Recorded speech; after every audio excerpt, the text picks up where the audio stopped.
Naniniwala ang pamilya ng namatay na assistant manager ng isang casino sa Parañaque na si Edgel Joy Durolfo na may foul play sa kanyang pagkamatay. Ang fiancé ni Durolfo na itinuturong isa sa persons of interest ng pulisya, dumalaw sa burol ng nobya kagabi pero hindi siya hinarap ng ina ng biktima. Makibalita tayo kay Trisha Safra. Tadtad ng pasa at wala ng malay nang isugod sa San Juan de Dios Hospital noong madaling araw ng Biyernes si Edgel Joy Durolfo, isang assistant manager sa Soler Resort and Casino sa Parañaque. Paniwala ng kanyang mga kaanak, may foul play sa pagkamatay ni Durolfo.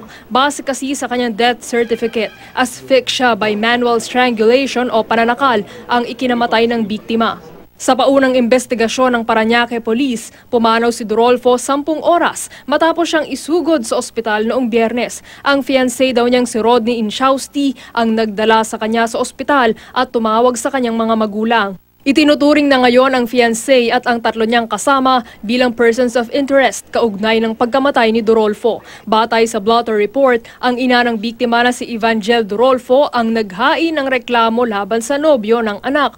Homicide ang reklamo laban kay Inchausti. Base sa report, alas 4 raw ng madaling araw sa kwarto ng biktima sa Soler siya nawalan ng malay. Dinala raw ng nobyo sa klinik ng Soler si Durolfo. Kasama ang iba pa na sina Pao Egok, isang alias Molo Huang at isang alias Bea Lim. Pero sinabi raw sa kanila ng duty physician ng clinic na dapat nang dalhin sa ospital si Durolfo, kaya dinala nila sa San Juan de Dios ang biktima.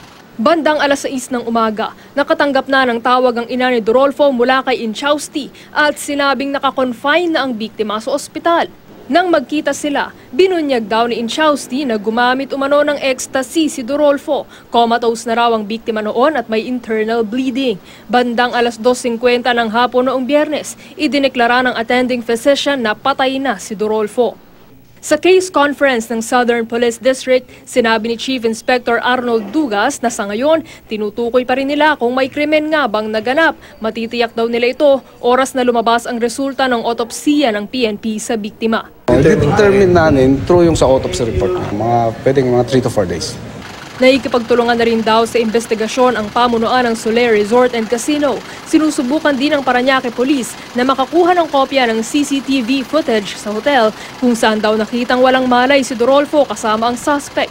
Nanawagan ng pamilya kay Inchausti at sa kanyang mga kaibigan na lumutang na at ipaliwanag ang nangyari sa biktima. Sa ngayon, nakaburo lang labi ni Durolfo sa Arlington Chapel sa Quezon City. Trisha Zafra, GMA News.